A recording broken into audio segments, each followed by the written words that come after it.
the registrar of political parties published a gazette notice in newspapers inviting those who have a contrary opinion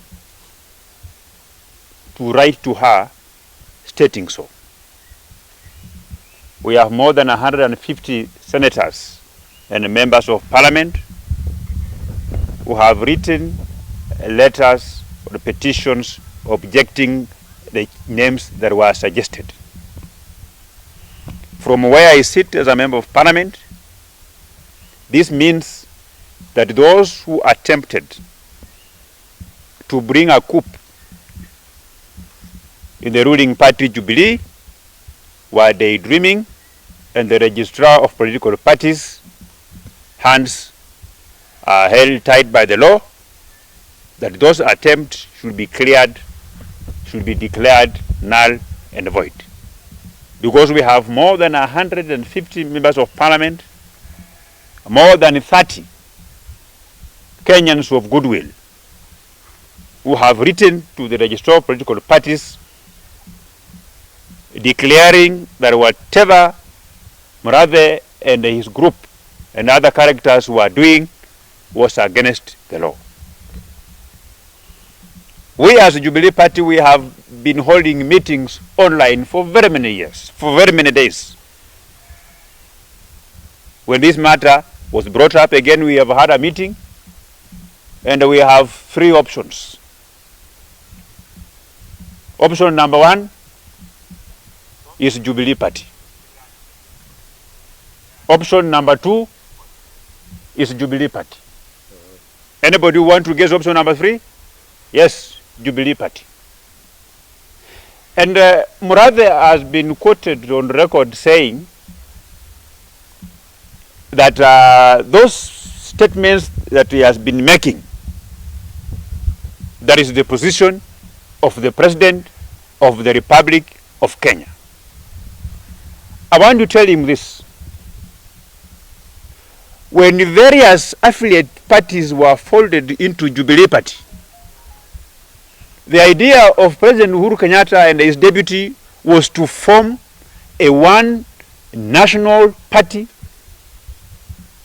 with this ideology, and it is from the same spirit that I want to tell them that in this party of Jubilee, there is no individual who calls the shots. There is no individual who is final. This party doesn't belong to Uhuru Kenyatta. It doesn't belong to William Ruto.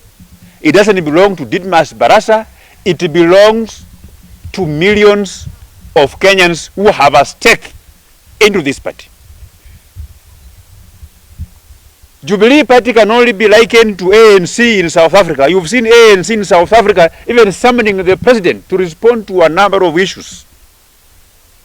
So those who are saying that an individual can speak on behalf of the party, those are daydreamers. And I want to tell the country and the Mlembe nation that Murathe and Atwoli, they represent 10 years back from today. But Didmas Barasa, Oscar Sudi, and very many young people of this country will represent today, will represent tomorrow, and will represent 40 years to come. And I want to challenge His Excellency the President. This is one Kenyan that I love. This is one Kenyan that I supported in two elections, 2017, and after his elections was annulled by the Supreme Court. And I want to challenge him because I love him. But the country is poised on a very wrong trajectory, where several people, when they are drunk in a bar, they quote him.